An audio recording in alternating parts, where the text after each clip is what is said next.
Et bonjour tout le monde, on se retrouve à nouveau. Encore une fois, et oui, ça continue, ça ne s'arrête pas. Les vidéos débrief de Rod. Sixième ronde aujourd'hui, donc déjà les deux tiers, hein. Alors, suite à ma victoire hier contre Ross ou Jos, je sais pas comment ça se prononce, Hessen, ou Jos, bref, j'affronte aujourd'hui un nouveau joueur grec local, Nikolaos Tsakiris, classé 1523, donc sur le papier pas très bien classé, par rapport à moi par exemple. Mais il faut toujours se méfier avec ces joueurs-là parce qu'en fait, c'est le club de Rhodes, ils sont tout seuls sur l'île. Et du coup, ils font peut-être pas beaucoup de parties et potentiellement, ils peuvent être un peu sous-classés. C'est un peu comme par exemple pour les Français, ceux qui sont à La Réunion. Souvent, ils sont un peu moins bien classés que le style devrait l'être parce qu'ils n'ont pas trop l'opportunité de jouer finalement. Donc bon, j'ai enfin les blancs, je suis quand même content. J'en vois 4 sans trop de surprise. Alors, j'ai pas trouvé de partie de mon adversaire avant la partie.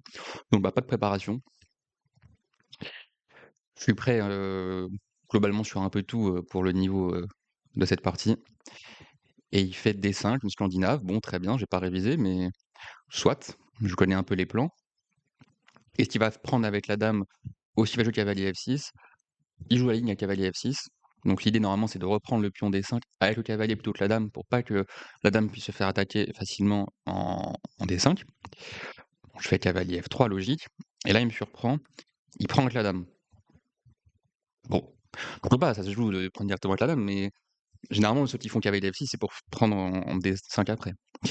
Donc bon, je fais cavalier C3, je gagne un temps de développement sur la dame. Il revient en D6 et je prends l'espace avec D4. Pour l'instant, tout est assez logique. Il fait C6. Alors, j'ai pas forcément. Alors, ok, c'est une structure un peu classique. Il veut sortir le fou et après le fou de case blanche et après faire E6, avoir un peu une structure carocane. Mais je sais pas, je commençais à me demander s'il voulait pas faire cavalier C6, attaquer un peu mon pion pour après menacer un fou G4 un peu pénible. Mais bon, je m'étais dit cavalier C6, H3 et c'est bon. Et donc j'ai l'impression que là, ok, son cavalier va pouvoir venir en D7, mais une fois qu'il vient en D7, les cases C5 et E5 sont contrôlées, donc bon, OK, ça doit sûrement être, théorique, hein, je connais pas de toute façon la scandinave, mais ça me paraissait un petit peu mou. Par généralement, OK, les noirs, ils peuvent faire C6 quand ils ont la dame en A5 pour avoir une case de repli pour la dame, mais là, il y a pas besoin, donc bon, faudrait que quelqu'un qui connaisse la théorie de la scandinave m'explique, pourquoi c'est bien. Je fais quand même H3, j'ai pas envie d'avoir ce clouage, sur, sur mon cavalier et puis surtout, j'ai envie de mettre mon fou en E3 et j'ai pas envie de me prendre un cavalier G4, sur fou E3. Donc il développe son fou en F5. Bon, moi, je fais un peu comme dans certaines carocanes ou quoi, je mets mon fou ici, en D3, et s'il le prend, ça développe ma dame tout de suite, et ça me prépare le petit roc. Ok, il part en G6. Commence à me dire, est-ce que je fais cavalier H4, est-ce que je fais cavalier, potentiellement je dis cavalier E5, pour attaquer un peu ce fou. Mais bon, moi je vois par exemple juste ce genre de variantes, je sais pas trop comment les évaluer, parce que ok, j'ai un bon cavalier bien placé, mais en même temps, il va pas pouvoir rester. Et puis bah, surtout, je me dis que là, il peut prendre en D4. Bon, j'ai pas calculé s'il y avait des histoires intéressantes derrière, mais en tout cas, je me suis arrêté là. J'ai décidé de faire fou E3 pour d'abord protéger mon pion en D4. Et en fait, dans cette ligne, je sais pas si j'ai envie de faire petit roc ou grand roc. C'est un peu. Je me laisse encore les options. Et puis il y avait D7, je me dis, bon, bah, s'il fait grand roc, j'ai envie de faire grand roc aussi. Pour pas, j'ai pas envie de me lancer dans une attaque de roc opposé, bah, pas l'ambiance. Et alors là, j'hésite à faire dame D2 pour préparer le grand roc. Mais sur dame D2, ce que j'aime pas, c'est fou prend D3 et dame prend D3. Du coup, j'ai perdu un temps avec la dame. Je vais perdre un temps, mais autrement. Je fais cavalier H4. Bon, il a pas envie de se faire échanger son fou, même si ça ouvre la colonne H par exemple, je vais faire grand roc, donc il y a peu d'intérêt. Donc il échange, je force échange des fous et je développe ma dame en un seul coup. Et je reste flexible sur petit roc ou grand roc. J'attends de voir. Bon, il fait E6. Ah, j'attends, je rock pas tout de suite, je replace. Ah si, je rock tout de suite, j'ai oublié. Je fais mon grand roc. Parce que je me dis qu'en fait, bon bah s'il fait grand roc, je suis content, c'est ce que je voulais. Et s'il fait petit roc, je commence à me dire que je vais quand même avoir assez de jeu, et je vais être en avance sur lui pour faire l'attaque. Donc ça me va dans tous les cas. Il fait fou au 7 et maintenant je replace au cavalier. il y avait une sorte de vis-à-vis entre le fou et le cavalier là qui me plaisait pas trop, des découvertes, j'ai pas commencé à calculer, mais parce que dans ces lignes, ce que j'aime pas, c'est le cavalier noir qui arrive en D5. J'ai pas envie de donner mon fou de case noire. Du coup, mon cavalier en C3, il est prêt à s'échanger contre le cavalier en D5. Mais du coup, s'il fait cavalier D5, alors que j'avais toujours mon cavalier en H4, peut-être que si je prends en D5 avec mon cavalier et prend le fou en, enfin, le cavalier avec mon fou, bref, je sais pas, j'ai envie de me retirer de tous ces soucis. Il fait le grand roc, donc bah, pas d'attaque de roc opposé. Et je vais essayer maintenant d'attaquer à l'aile roi, parce que bah, mes tours sont déjà plutôt bien placées, j'ai mes pions qui peuvent s'avancer, j'ai l'avantage d'espace. Ces pièces, à lui, ça marche un peu sur elle quand même. Et là, j'ai dit de repartir en pleurs du cavalier. Je fais un cavalier G5. Je menace tout simplement de faire une fourchette en F7, ou au moins de gagner le pion en F7. Et il n'a pas de bonne manière de le défendre, sachant que s'il fait tour H, F8, je me venge, enfin je prends en H7. Du coup, il doit faire tour D, F8, mais j'ai l'impression que, ok, j'ai quand même déplacé sa tour qui était mieux sur la colonne D. Et donc maintenant, alors je calcule un petit peu, je me dis que pour son prochain coup, ça va probablement être H6 pour chasser mon cavalier. Mais qu'est-ce que je fais? Est-ce que je fais juste un tour HE1 par exemple? Est-ce que je fais... J'ai une envie, c'est de faire F4. Commencer à envoyer les pions, miner un peu son centre, tout ouvrir. Mais en fait, j'hésite à le faire ou pas tout de suite, à cause d'une ligne qui est, disons, F4, cavalier D5. Bon, là, alors j'ai peut-être des cavaliers E4 intermédiaires, vu que, ok, le pion F n'est défendu qu'une fois, mais il peut pas commencer par prendre avec la dame. Du coup, il doit bouger sa dame, et après les échanges, je peux venir avec mon cavalier, par exemple, en C3. Bon, pourquoi pas? Mais bon, je préfère envoyer directement F4 et on voit. Il joue H6, ce à quoi je m'attendais. Et alors là, soit je viens en E4 pour plus ou moins forcer l'échange des cavaliers, et après il peut plus venir en D5 avec son cavalier, ou alors j'appuie juste sa dame, et bon, peut-être j'envoie, je sais pas, G4, hein, j'aurais vu. Mais j'essaie quand même de me mettre en F3. Je viens vers cette case E5, qui est une très belle case pour mon cavalier, et je me remets un petit peu au centre. Sachant qu'en plus, après par mon cavalier D5, si je fais prise et qu'il prend avec la dame, il attaque mon pion A2, et si mon cavalier n'était pas là, en E4 ça aurait été pareil, mais disons que si le cavalier était différent, j'ai aussi ce thème du pion en G2 qui est en prise. Donc je fais attention à ce qu'il n'y ait pas de double attaque avec la dame à cet endroit-là. Et là, il part en C7. Donc je me dis, bah déjà cool, il n'y a plus de problème de double attaque sur A2 et G2. Du coup, ça me laisse le champ libre pour continuer mon plan. Je fais tour HE1. Je me prépare à pousser notamment F5. Et s'il fait, je sais pas, par exemple, A6 et tu fais F5, en fait, s'il prend, déjà je peux prendre avec la dame. Et puis j'ai toujours ces thèmes. Je me prépare à faire par exemple fou prend, tour prend et tour prend, le fou. Donc je mets cette tour en vis-à-vis de ce fou qui est pas protégé pour l'instant. Il fait qu'avec les D5, ok, bon, je prends. Alors là, je sais pas s'il va reprendre du pion C ou E. Je me dis que le pion C, c'est mieux pour sa structure à l'aile roi du coup, mais peut-être ça peut m'offrir un peu de jeu sur son roi, il y a cet alignement quand même dame-roi, mais est-ce que c'est assez, je sais pas. Et s'il ouvre enfin s'il prend avec le pion E, ça rétablit une structure symétrique, dans laquelle je sais pas trop comment je vais avancer, mais on verra. En tout cas, il prend avec le pion C, et là tout de suite j'essaie de frapper.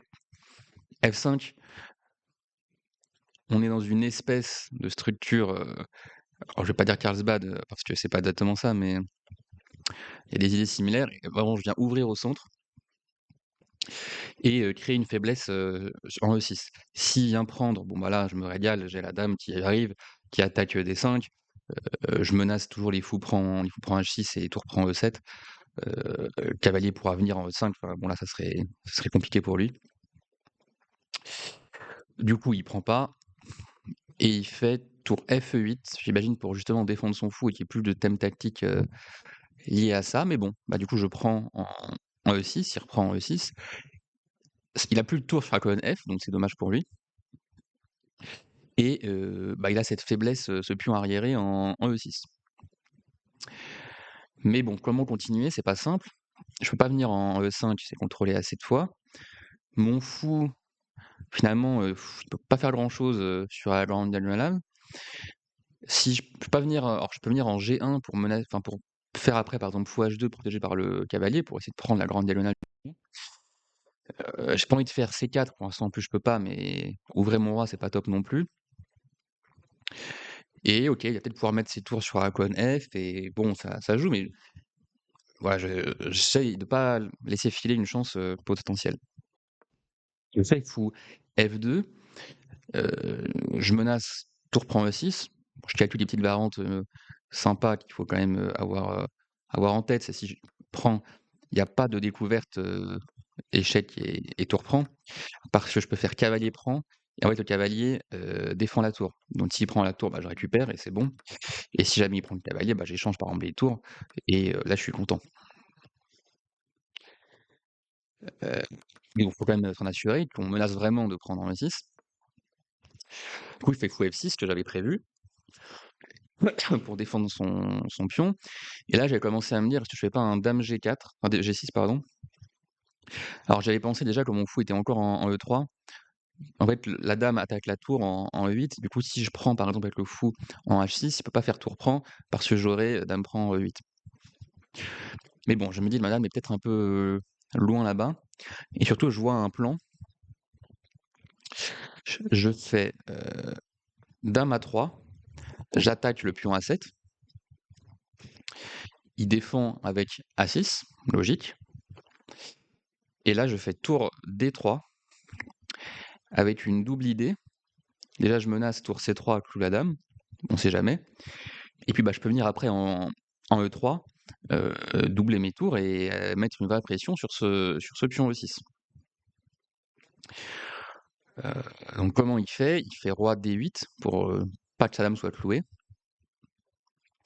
Mais là, je vois encore une autre idée qui est sympa. Tour C3, je demande à sa dame où est-ce qu'elle va.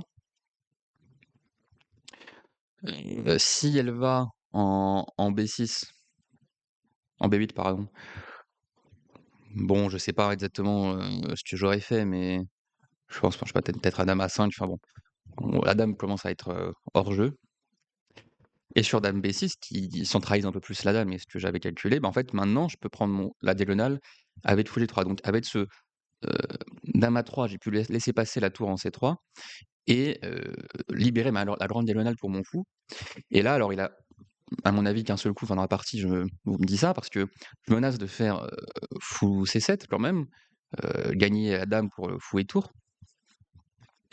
Et sinon, j'ai quand même des menaces, un peu de maths. Par exemple, imaginons ou même d'autres menaces, s'il fait fou E7, il se dit: «J'attaque, la dame».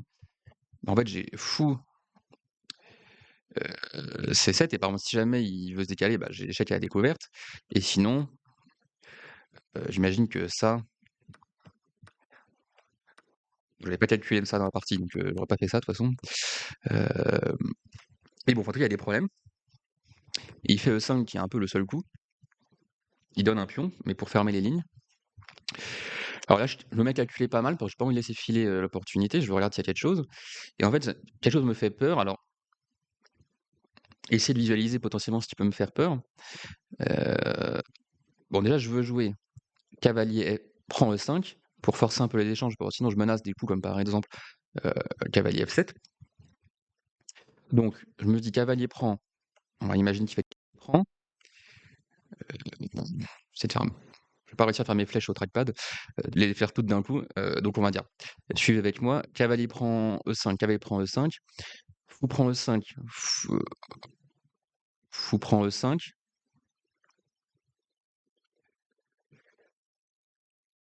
hem attendez, pardon, j'ai perdu tout ça là. Cavalier prend E5, cavalier prend E5, pion prend E5, fou prend E5, fou prend E5, tour prend E5, tour prend E5. Et là, en fait, je me dis: «Ah zut, il y a dame G1 échec et après roi D2, dame prend G2». En fait, il y a le pion, D5 qui m'embête, il m'empêche un peu de sortir et je me dis: «Peut-être qu'il y aura des soucis».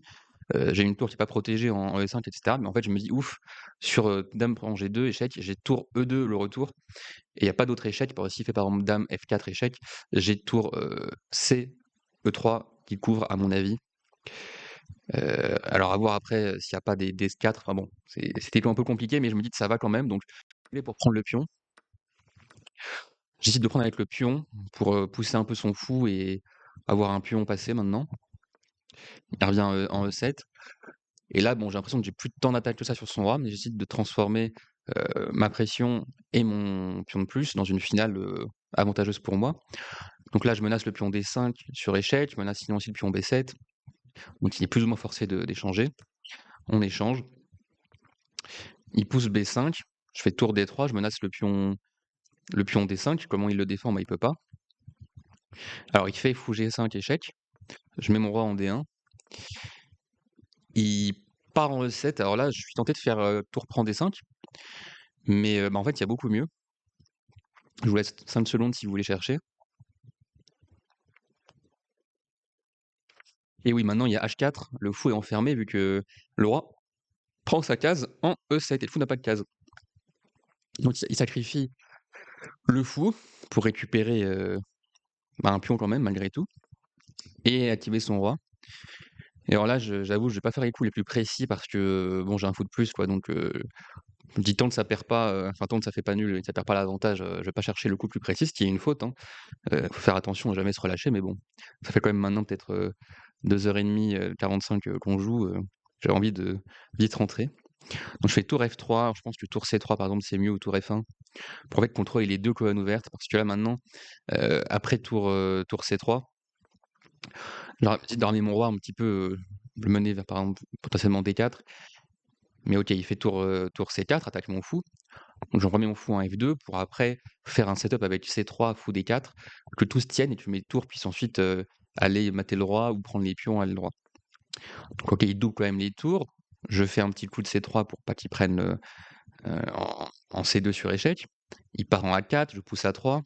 Là, je me dis, bon, mignon, si jamais il fait tour C4 pour essayer de faire une batterie, bah, il y a B3. Il décide de pousser A5, donc je comprends qu'il veut faire B4 maintenant. Et là, je réfléchis un peu, je vois un plan éventuellement avec roi C2 pour sur, B4 enfermer la tour. Sympa aussi, mais ce que j'aime pas, c'est que, sur roi C2, il peut faire D4 et en fait, mon pion est cloué, je peux prendre avec le fou, sinon il prend avec la tour. Heu, bon, il y a et je me dis voilà, si on fait cette ligne-là, est-ce que j'ai vraiment envie de ça? Je sais pas. Donc j'ai dit: «Il va jouer tranquille», fou D4 et donc sur B4 qui est son idée, je prends une fois et maintenant je fais roi D3 et en fait, s'il vient échanger, bon, bah, maintenant mon roi n'a plus d'échec. J'ai pas de problème non plus sur le pion G2. Pourquoi j'ai monté mon roi? Parce que sinon, si j'avais fait par exemple tour F1, après prise, échec, je perds le pion G2. Alors, je peux peut-être pas le prendre parce que j'ai des menaces qui sont plus fortes à côté, mais je me dis: «Pourquoi autoriser ça?» quand on peut juste faire, roi D3 et donc ça, c'est le 40e coup que je joue. Mon adversaire, il lui reste, peut-être 1 minute et bah, en fait, il tombe, c'est-à-dire qu'il passe à 0 à la pendule. Juste, avant le rajout, quand on a 15 minutes de rajout, au 40e coup, donc il aurait joué, un coup en plus, il aurait récupéré 15 minutes. Mais bon, bah, de toute façon la position, là son contre-jeu commençait à être de plus en plus faible. Je commençais à réfléchir à des tours à 2 pour attaquer le pion, mais je sais pas, juste un tour E2, puis on va doubler F2, F3, mettre une tour en F7, menacer les pions. S'il pousse les pions, il y a l'autre tour qui viendrait en F6, tu ferais échec et mat. Enfin bon, c'est totalement fini comme position. Donc bah, 3 sur 6, on remonte, doucement dans le tournoi. J'espère maintenant que j'aurai pas un adversaire trop fort pour la 7e ronde, mais bon, assez solide avec les blancs pour l'instant, c'est 2 victoires et heu, 1 défaite, mais bon contre le grand maître, donc ça compte, allez on va dire ça compte qu'à moitié et avec les noirs, une bonne partie précédente, une bonne partie contre, la jeune joueuse israélienne, à la ronde 4 mais bon bah Je me suis pris le mat à la fin, c'est dommage et une partie, on va dire moyenne avec une faute à un moment, sur la deuxième ronde, contre la joueuse, ukrainienne. Donc globalement, je suis quand même content de mes parties. Là, je reviens bien avec, 2 victoires de suite et j'espère que ça va se continuer, enfin ça va continuer, le plus possible. Alors je propose qu'on regarde rapidement le bilan de partie, comme toujours. Donc 91 de précision contre 85. En fait, je pensais plus vite avoir l'avantage, mais c'est pas si avantageux que ça, donc ça, c'est théorique. Bon, fou D3, c'est théorique, hein, donc KVH4, c'était pas le mieux, mais bon, c'est pas mauvais non plus. Alors oui, s'il fait le rank, il peut tout de suite commencer la marée de pions avec B5 et B4 potentiellement après ou quoi, mais bon, ça allait quand même. Hem, ouais, donc s'il y avait F3, c'était pas mal. Échanger, c'est pas mieux. L'ordi préfère faire tout de suite F5 et laisser, les fous s'échanger pour directement, en fait, avoir les tours qui peuvent rentrer sur, la colonne, qui va s'ouvrir. Donc j'ai été trop, pas matérialiste, mais trop, accroché à mon fou. F5, c'était le bon plan, mais ouais, c'est que 0,2 l'avantage. Je pensais que j'avais plus de pression, en tout cas sur la position. Mais bon, petit avantage quand même, avec la structure de pion. Et là, le fou en F6, il paraît tellement logique, parce qu'en fait, il vient attaquer le pion D4, il se met bien, mais bon, bah, il sert plus à défendre, le roi. Bon, l'ordi commence par faire tour E3. Moi, je fais mon plan que je vous ai énoncé. Et là, la gaffe, c'était de faire tour roi D8, il fallait faire cavalier B6 pour après tour C3 faire cavalier C4, attaquer la dame. Donc j'ai pas le temps de faire B3 tout de suite. Et après, par exemple, dame A4, maintenant il se décloue.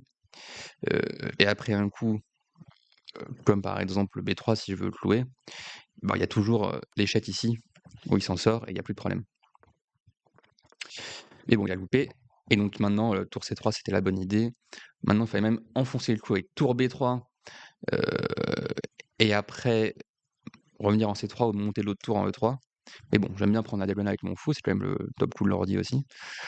Heu, et ouais, maintenant, encore une fois, tour B3 et pas prendre le pion. Mais bon, bon la finale, pas grand chose à dire, comme j'ai dit, voilà, fallait, heu, alors tour A3 pour attaquer les pions et moi je pense du coup soit tour F1, pour empêcher en fait les noirs de prendre la colonne et sur, tour C8 faire même juste, heu, j'aurais même fait ça je pense, tant pis pour ma structure de pion. Ouais, je sais pas si j'aurais vraiment fait ça, en fait, c'était peut-être pas si top parce que la tour vient et je peux plus la chasser avec des pions, mais bon, je vais pouvoir faire le même setup quand même. OK, je sais pas trop ce que ça aurait donné. Peut-être pas tour C3 ici, mais au moins on empêche un peu de rentrer. Peut-être, tour F non pas tour F4, ça fait la fourchette. Je voyais juste la case C4, enfin bref. Heu, donc c'était pas top, top comment j'ai joué, mais franchement ça va. Voilà, là j'ai ramené les pièces au bon moment et puis là, il y a rien pour les noirs. Voilà, bon, bah, une partie solide quand même, j'ai l'impression. J'ai jamais été moins bien. Parfois, j'aurais pu louper l'avantage, mais j'ai jamais été moins bien. Dans une ouverture que je connaissais pas plus que ça non plus, donc toujours sympa. Bah, écoutez, je vous remercie d'avoir suivi cette vidéo et on se retrouve demain pour le débrief de la ronde 7.